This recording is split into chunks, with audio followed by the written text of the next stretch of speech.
Squid Game Season 3 picks up right off where Squid Game Season 2 ended, but that's where the players must finish off playing on the Squid Games to survive, and the detective must navigate the seas in order to find the island.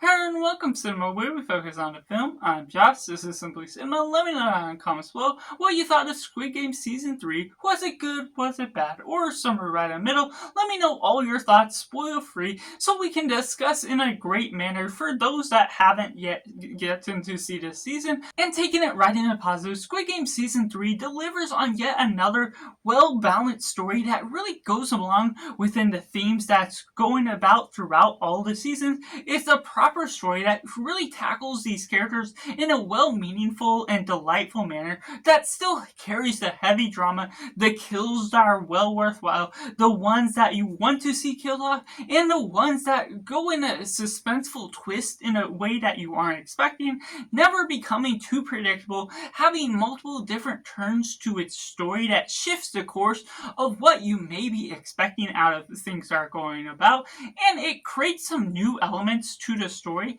that we haven't seen in the previous two seasons that create a different dynamic to how the characters interact, different changes to what you may expect about the survival rate, and different variables that really changes how we're looking at the VIPs of the season, the lone master, and what we're taking out of the main cast as a whole. The stakes of survival are higher than ever and has some of the better games that I've seen. Just the swing that's going about with the jump rope that really builds on this different dynamic to what changes with everything that's interacting to the set of designs as a whole, that really creates some great dynamics between the characters, making you invested in the characters' lives when they become prominently shown, especially from what we've seen in Squid Game Season 3 or 2, how they started out. Leading on to this season just builds and establishes more variables to the characters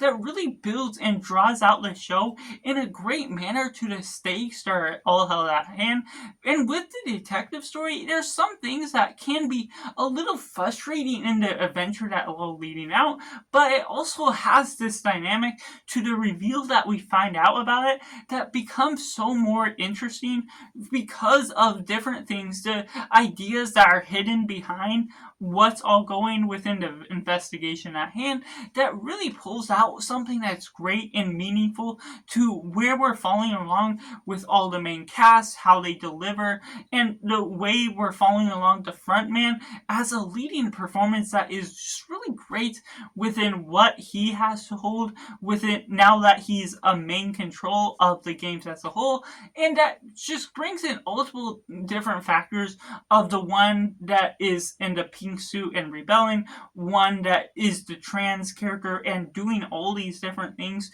to protect everyone at different costs, all these different levels of characters that we may have seen before in one sense, but is ultimately playing in a great effect to what the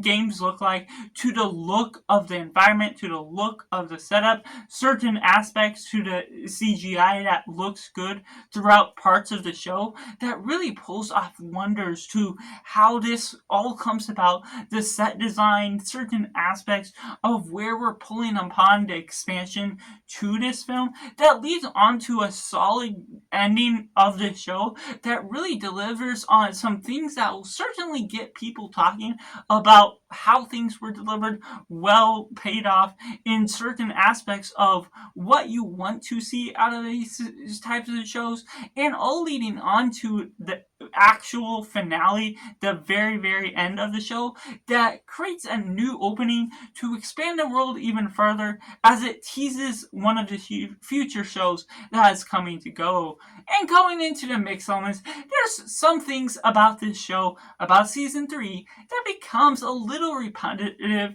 and predictable to the redundant aspects of this film, and there's certain aspects that even if it turns the whole course, there's certainly some controversial aspects that will get people talking in the wrong manner for how things certainly come about, taking some of the side characters and making them sort of into front lines and taking some of those main characters, killing them off too early, and it creates a bit of a weird setup for what you're leading on with the characters as a whole, because if there's a bunch of nobodies that they haven't explained any characteristics, haven't explored their personalities, and if they put them to the final game, it creates a weird sort of dynamic that you can't certainly cheer for knowing what they are, knowing what sort of character or person they are set out to be, if they're set out to be a person, which is ultimately a weird sort of thing that creates some mixed bag of where you're falling about. It's not necessarily bad, but it could be controversial in a way if you end up liking it or not, based on the setup of why we should care about certain aspects of the show. And there's also some aspects here and there where the CGI isn't so great, creating this baby character that is all CGI, and there's parts of the show that's very noticeable. So the way that's all coming about creates some interesting new ideas that really fleshes out the setup of where we're headed with this season that we haven't seen before. But it also creates those weird things that doesn't always flow about in the smoothest fashion, that sometimes, even if you're creating something that's so new and fresh to the show, that doesn't mean it always flows about in the best manner to where it's so different that you can almost predict it to go about in the same way based on all the character dynamics that are coming about. And taking it into the negatives, there's so many things that I can love about this show that becomes equally as frustrating when problems come about with its writing, with the outcomes, with certain choices that are created within the characters that are purposely frustrating in order to create conversation, which can create such a mixed bag because I don't know if they actually thought they were great ideas to begin with and just end up having to be controversial, or if there's something that's really setting up the way to something else that's supposed to come forward in the future that we're just not properly understanding the decisions made, to which there's certain aspects about the baby that it can create some unpredictable but unrealistic expectations to how certain scenes play out by the way people behave. Yes, it can create some good diversions to the plot, but bad ways of how these adult characters are responding to the ways things are coming about. Things about pressing a button that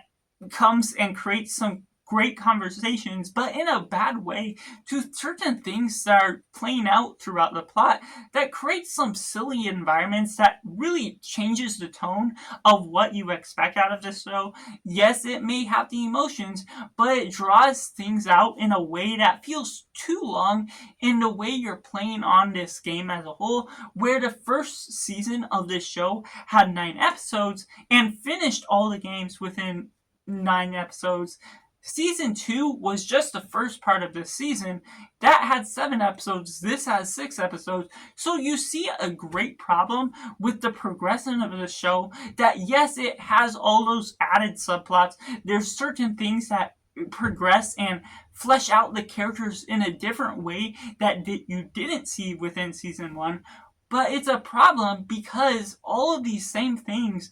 where certain character templates are reutilized. You get the villain that's the villain for the sake of it being a villain. You get the good guy that's still the good guy. You get these supporting characters that have a few quirky new personalities that subtly change the outcome of where the game is heading, and you have this single mother that it's all going about within this new support, and there's just a few new characters that are actually very unique to the story that ultimately doesn't change the whole feel of what you're watching, to which I still go back to what I said when I watched season 2,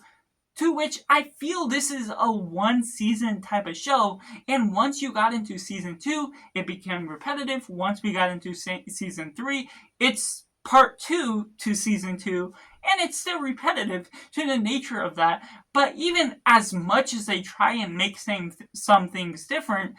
the different things end up underlying itself, feeling too random, feeling too problematic within its writing, trying to feel so extra that it ends up being all of the same things replayed within the same director, the same writing, that despite it looking and sounding good within the way it's tackling all its themes, it ends up trying to be too controversial in the way it's making decisions that becomes unrealistic within some expectations of how they set up the characters, how characters were written to be, that you have to almost see all of the underlying factors that are the psychological behaviors of the situation. That yes, it's fortunate that not everything is dumbed down for us, explained in words by the dialogue on screen, by everything that the characters are speaking out. You're not seeing the underlying behavioral factors that is all going on in their minds, which creates so many different problems to having to assume anything of the characters, because it's not shown in an obvious way of why they are responding in a dumb manner that should be better, that can create some interesting dynamics, but not always ending up within the best way, within how things finish off within the final episodes, but all told within the whole season throughout, there's some frustrating moments that can be frustrating for the sake of that I can't say for sure if the writers didn't actually believe they were writing something great from that, or if they were trying to make people frustrated because of the controversial ways of going about the storylines. But all told, frustrating can be a taste of not enjoying your experience as a whole, creating some great ideas, creating some great ways of fleshing out, but also extending itself out too long in a manner where you don't ultimately enjoy the full experience of what you are watching, even if you are a fan of particular aspects of it.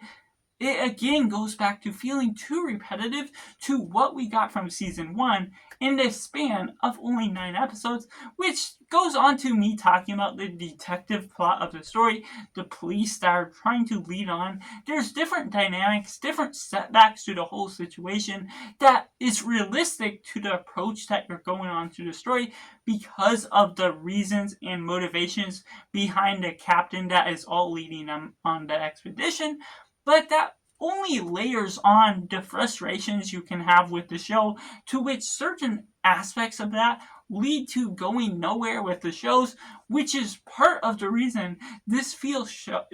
whole show feels so drawn out, is because of all those added subplots that I didn't care for so much to begin with, and they're only adding layers to it that